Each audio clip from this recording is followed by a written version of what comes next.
Okay, so I know I always say this, but this is a quick video. My riding buddy rang me up the other day and said that he was thinking about getting a new bike, and he had his heart set on a Trek. As far as he's concerned, Trek basically make the best bikes, and that's what he wanted. But he's got a bad back, and if he gets the wrong bike, then it obviously becomes a problem. So he went to the local bike shop where they sell Treks and was sitting on a Madone, and asked the guy in the shop if he'd put the seat up a bit so that he could just work out whether it was going to work for him. Obviously bike shops are in a bit of an awkward position now because they're getting outsold by online retailers. And basically this guy in the shop said, no, I'm not going to adjust the seat for you, you'll have to get a bike fit. And if you buy this £6,000, £7,000 Trek Madone, then we'll throw in the bike fit for free. But he wouldn't do a little bit of tweaking just so that he could see if he liked it or not, which I thought was pretty crazy, but what do you do? What do you guys think? Leave a message in the comments below. I mean, A, do you think bike fits are necessary?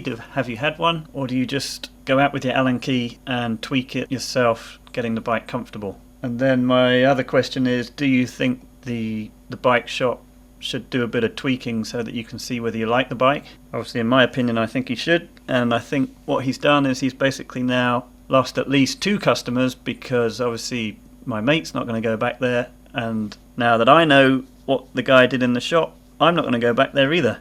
So that's 2 customers down the drain, which seems crazy to me. Anyway, let me know what you think. So anyway, he rang me up and said, could I make a quick video showing the Madone, the Emonda and the Domane, just overlay them together so that he could see which one he might want to buy. So first up, Trek Madone 9.9. Now the weird thing about this bike is on the Trek website, this is the photograph they have for the Madone 9.9. Now on that page it basically says that Trek don't sell the 9.9 as a H1 frame fit, but this picture is definitely H1, so there's a bit of a mistake on their website. So basically the H1 fit is a more aggressive fit for racers and is lower at the front end here. So now if we compare that against the 9.5, and this photograph definitely is of the H2 fit, now if we compare the two, you can definitely see the difference between the H1, H2.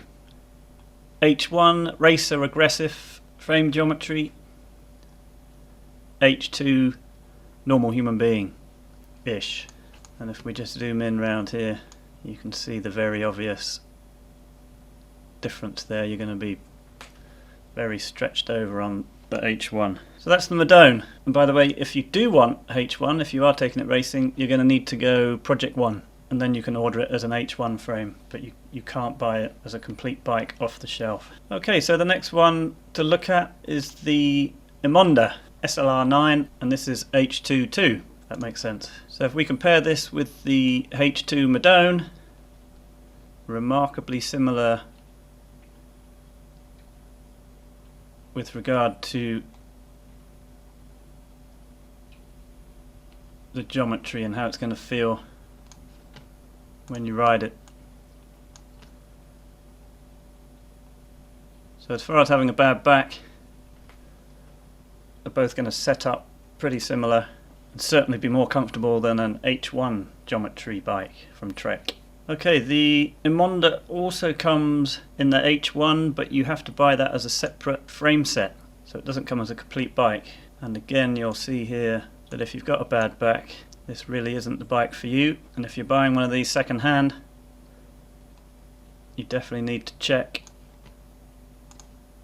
that you're getting an H2, especially if the steerer tube has been cut, because you won't be able to put any spacers in, and you're going to find that pretty uncomfortable over long distances. So you can compare that to the Madone H1, and you can see that's very similar as well. So across the Emonda and Madone, the geometry is very similar between the H1 and the H2 respectively. So the next bike in the Trek range is the Domane, and I guess this bike is more like their sort of sportive type bike. If we assume that the Madone is the aero bike, the Emonda is the all-round lightweight climbing bike, the Domane falls into the comfortable endurance sportive type bike. And if you compare that with the Emonda, you can see that you're going to be a lot more comfortable because the bars are further back, so you're less stretched out, and you're going to find that more comfortable on your wrists and on your back.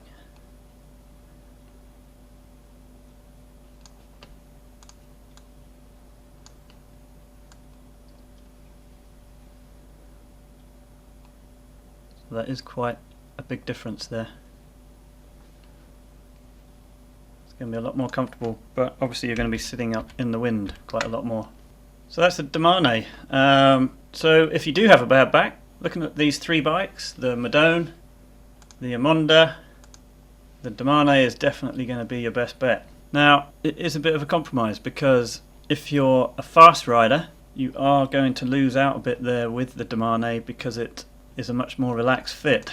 The other thing I forgot to mention on the Domane is it's got the ISO speed, I think they call it. Not only is it in the back here, it's also within the headset as well, which is going to give quite a plush, comfortable ride. But like I was saying, if you like to go fast, you do have a bit of a compromise there because obviously this one's more comfortable, but the more relaxed fit is going to put you up in the wind a bit and you're not going to be as fast. So my riding buddy who asked me this question, he's a pretty fast rider and I don't think he was ever going to buy the Domane, not really. And the other day he rocked up on this bike, which is the Madone 9.5, and he'd managed to get himself a cracking deal off eBay. Brand new bike, some guy had ridden it about 3 times and I think it was more like 4.5, not 6.5. So there's some cracking deals to be found out there. Now, as we said, he's got a bad back, so what he's done is bought one without the steer tube cut, which means that he can put some spacers on it. So he's actually got 4 spacers under the handlebars, which allows him to have a more comfortable position on the bike. So yeah, it doesn't look quite as cool, but the spacers definitely will help him in the long run. So when you buy a second-hand one, check that it's not an H1 and check that the steerer tube has got enough space to put some spacers in, and then you're good to go. So just before I wrap up this video, there are a couple of other things on Trep's website, and these are the race shop limited versions of these bikes. So this is the Emonda SLR 8RSL, and if you compare this to the normal H2 Emonda, look at the massive difference there. So this is going to be a proper race bike, this one, and this is your sort of normal human beings one. So quite a big difference there.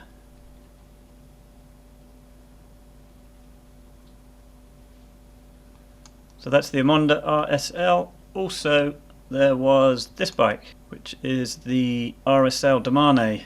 Now if you compare this to the normal one, again, look at this massive difference.